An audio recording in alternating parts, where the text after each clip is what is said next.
So y'all, the journey was on. My mom, my dad, my sister, they helped me to pack up and move my little self all the way to Hollywood, Florida, a few miles outside of Miami, like I guess 20, 30 miles. But in any case, I made it. I was in the residency. I was so nervous. I was so excited. I had work experience now, but now like I felt like I was becoming a real adult because I was going to be there by myself and not just working, but of course, furthering my education to become a geriatric specialist, a clinical specialist. So what that meant was that I would have a mentor and I would be working as a licensed therapist because I had to be licensed. But I would have someone to kind of guide me along the process and to show me what it means to be a geriatric clinical specialist and just to learn more about that population. When you go into any kind of specialization, it's basically just kind of immersing yourself in that environment so that you can see different things, experience different things, so that when you see it out in the clinic, you are the specialist. You've seen it before, and you have the research and the experience and the know-how to hopefully get to the solutions quicker so that you're not having to, beat around the bush to find the answers to help someone. And so that's what I really, really appreciated about residency. So if you're in PT school and you're like, oh, I'm not sure about residency, especially if you're young, you don't have a family, I would say it is a fantastic experience because you will get mentored, you will work, you will get paid. It's not going to be buku amounts of money, but just know that you are setting yourself up to be a specialist in your area of expertise. And you're just going to learn so much. And it's just nice to have someone to guide you through that process.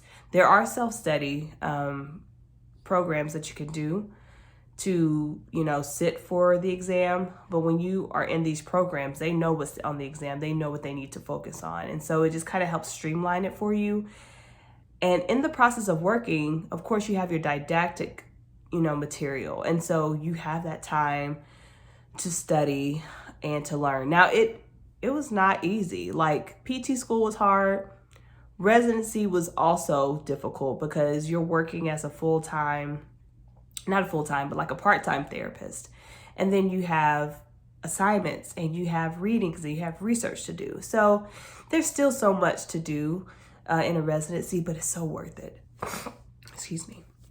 And so I really appreciated my mentors, Dr. Hartley, Dr. Gemma, Dr.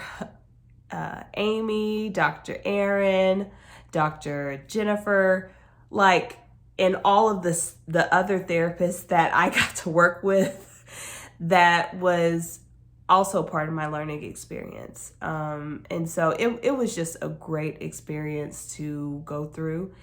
And I felt more confident coming out. Now, I was still kind of like, I guess, 2 years as a physical therapist. So I still had a lot to learn. I still have a lot to learn.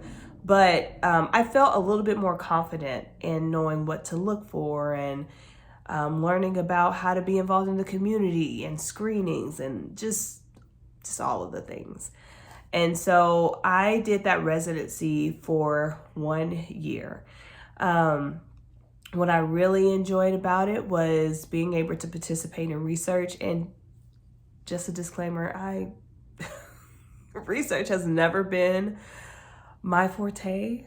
I don't mind learning the information, but then trying to do the statistics and stuff with it, not my cup of tea. But anyway, it was still a great experience. And we got to present a poster at CSM, which I got to go to. And it was just a wonderful, wonderful opportunity experience. I got to see the Senior Olympics. I didn't even know they existed.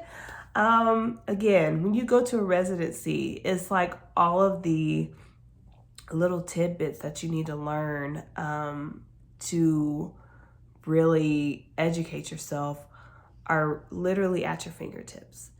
And I had that experience and I'm so grateful for it. And so after completing my residency of a year, I moved back to Texas with my family and started working PRN as a physical therapist. That was in 2015, 2016. So yeah. And even after getting my GCS, after I took the boards and passed, to be honest, I still didn't know what that would look like. I didn't know how I was going to incorporate what I learned into practice in facilities where I was the only one that got this education.